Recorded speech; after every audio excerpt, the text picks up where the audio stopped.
Nagpapatuloy ang rehabilitation project para sa MRT-3. Para sa update, makakasama natin ang ating traffic Tito Mondi Lopez live mula sa MRT-3 Quezon Avenue Station. Tito Mondi, good morning! Ano-ano ba ang mga inaayos dyan ngayon?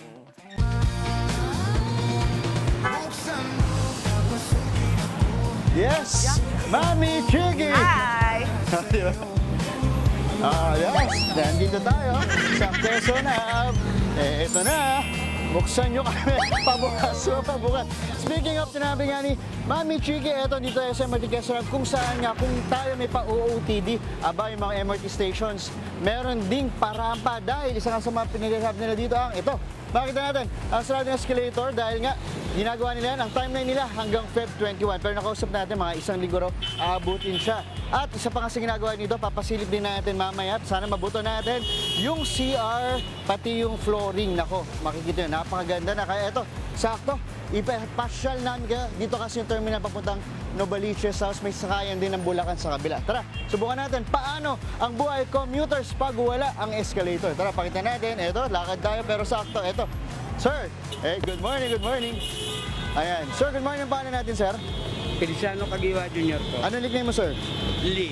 Sir Christian, tara, lakad tayo. Lakad. Sir Christian, tama po ba? Feliciano po. Ano nickname mo, sir? Lee. Lee, lipat tayo. Sir Lee, saan tayong station sasakay? Sa station sasakay po dito po sa Quezon Ave. Quezon Ave po. Saan po kayo bababa? Sa Ayala Mall po. Ayala, bakit sa Ayala, sir? Kay doon po ako nagtatrabaho sa Dasma Sa Micavite, Village. tama, sa doon kayo Village. sasakay. Apo. Sir, paano to? Sira escalator. So, lakad tayo. Oh, lakad lang po. Tara, lakad tayo. Si sir ay kamukha ng aking cameraman. Ito na, sir. Tara, lakad tayo. Ayan, sir. Maglalakad tayo. Kita nyo naman po, mga kapatid. Di ba? Lakad. Sir, mabigat ba yung dala mo? Hindi naman. Hindi naman po, pang trabaho ko lang po. Pang trabaho lang. Hintayin natin ang aking camera, sir. Ito, dito tayo. Tropa tayo. So, ayan, ganito. Lalakad lang kami. Tapos makikita yung mga kapatid. Ito. Sir, di ba? Pila ng elevator, di ba? Apa. Mahaba rin yan. So, dito, pakita natin. Nag-elevator ka ba, sir? Escalator? Escalator po. Escalator Para mas madali pong makarating sa... para exercise, no? Apo. Okay, very good. Time exercise. Ito, lakad tayo. So, yung mga kapatid, ako sukit ako ng MRT Quezon Ave. So, ganyan, pila siya. So, ayan, dito. Kaya naman yung mga kapatid natin na may kasama, diba, sa mga PWD tapos mga buntis, ang mga matatanda, bigyan na natin ng priority na makisakay sa elevator. Kaya dito, lakad tayo. Lakad pa ulit. Okay, tayo. Hello po, ayan, lakad tayo. Pakita natin naglalakad. So, ganito siya. Mami Chiki.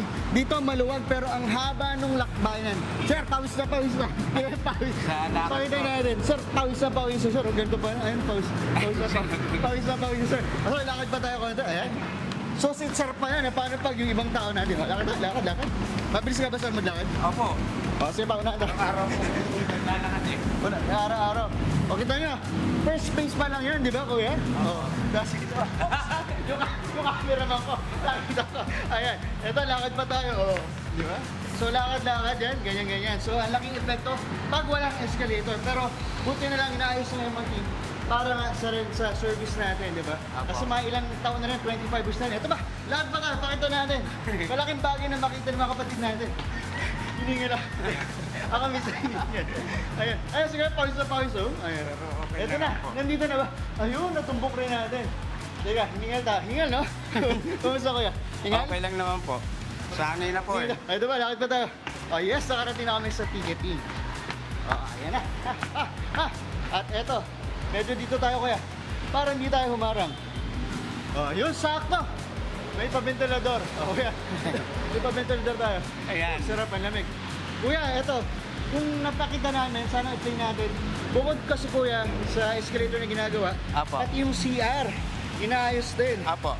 Hiningal ako, lakad lang yun.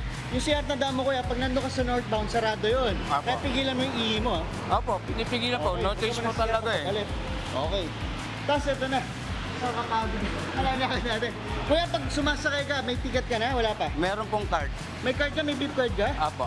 Bibigyan pa kita. Pero bunot ka muna. Pili ka rito. Pili. Basta na. Dadanig pa interview si kuya. Kuya, pawak na. Hiningal ako eh. Ayan. Ayan po. Ayan. Ito. Bisa na. Kuya, bunot ka? Isa? Ay.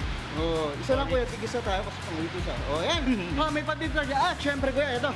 Meron pa kaming pabigas. Ay, thank you po. Okay ba? Maraming salamat po. natin binigay habang nalakad. O kuya, ingat ka, no? Dagdag buhat din sa'yo. Apo po. Ingat muna. Bigas yan muna sa Good Morning Kapatid. Maraming Apo. salamat. Yan muna ang ating update live na live dito sa MRT Quezon Hub. O kuya, atid daw na uli kita. Thank you. Sige, back to you. Thank you po. Ang dami palang steps dyan, ano? Sa MRT sa Quezon Ave. Naku, maraming salamat sa Tito Monty. Kuya, kasi simula pala ng araw mo. Di bale, nakakingiti ka naman. Mahaba pa. Pagdating mo sa Dasma, magtatrabaho ka ng matiwasay. At talagang, nakakatuwa na nakangiti ka pa rin, Kuya. Salamat. Mga kapatid, Mondi Lopez po, manatiling updated sa lagay ng trapiko sa mga pinakaabalang kalsada sa Metro Manila. Mag-follow at subscribe na sa social media pages ng News 5.